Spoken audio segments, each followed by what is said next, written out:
आज हम एक ऐसी घटना के बारे में बात करने वाले हैं जो बहुत गंभीर है और परेशान करने वाली है। एक ऐसी घटना जो बांग्लादेश में अल्पसंख्यकों की सुरक्षा पर बेहद गहरे सवाल खड़े करती है। ये सब शुरू हुआ 18 दिसंबर 2025 को, एक ऐसी तारीख जो शायद बांग्लादेश के इतिहास में एक काले दिन के तौर पर याद रखी जाएगी। जगह थी बांग्लादेश का मयमनसिंह जिला। सोचिए, एक इंडस्ट्रियल इलाका, एक फैक्ट्री के ठीक बाहर, जहां रोज की तरह ही चहल पहल थी। और इस पूरी कहानी के, इस भयानक हादसे के सेंटर में था एक 25 साल का नौजवान। नाम था दीपू चंद्रदास, जो बस हर रोज की तरह अपनी रोजी रोटी कमाने की कोशिश कर रहा था। तो ये कहानी है एक अकेले इंसान की और उसके सामने खड़ी एक बेकाबू भीड़ की। तो उस दिन हुआ क्या, देखिए। जो हुआ वो सुनकर रोंगटे खड़े हो जाते हैं। दीपू, जो एक गारमेंट फैक्ट्री में काम करता था, उसे एक भीड़ ने पकड़ लिया और बेरहमी से पीटना शुरू कर दिया। उसे तब तक मारा गया जब तक वो लगभग मर नहीं गया। लेकिन भीड़ यहीं नहीं रुकी। इसके बाद उसके बेजान शरीर को एक पेड़ से लटका दिया गया और फिर उसे आग के हवाले कर दिया गया। लेकिन सवाल ये है कि आखिर इतनी भयानक हिंसा, इतनी नफरत क्यों? चलिए समझते हैं कि आरोप क्या था और असल में सच्चाई क्या निकली। आखिर वो क्या वजह थी जिसने एक पूरी भीड़ को इतना हिंसक बना दिया? दीपू पर ऐसा क्या इल्जाम लगाया गया था जिसने लोगों के गुस्से को इस तरह भड़का दिया?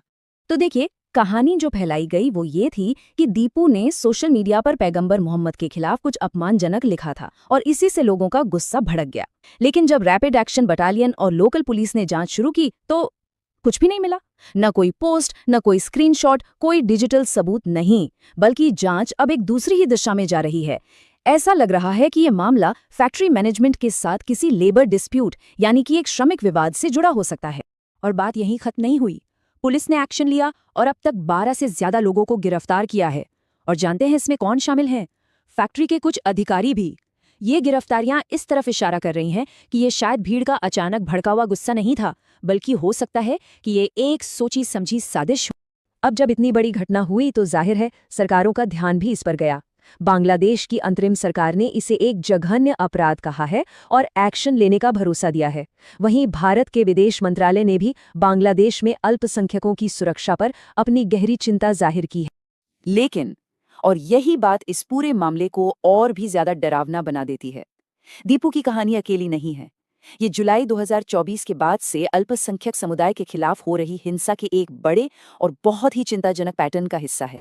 जी हाँ, ये समझना बहुत जरूरी है कि दीपू दास के साथ जो हुआ वो कोई आइसोलेटेड इंसिडेंट नहीं था, बल्कि ये एक सिलसिले की एक दुखद कड़ी है।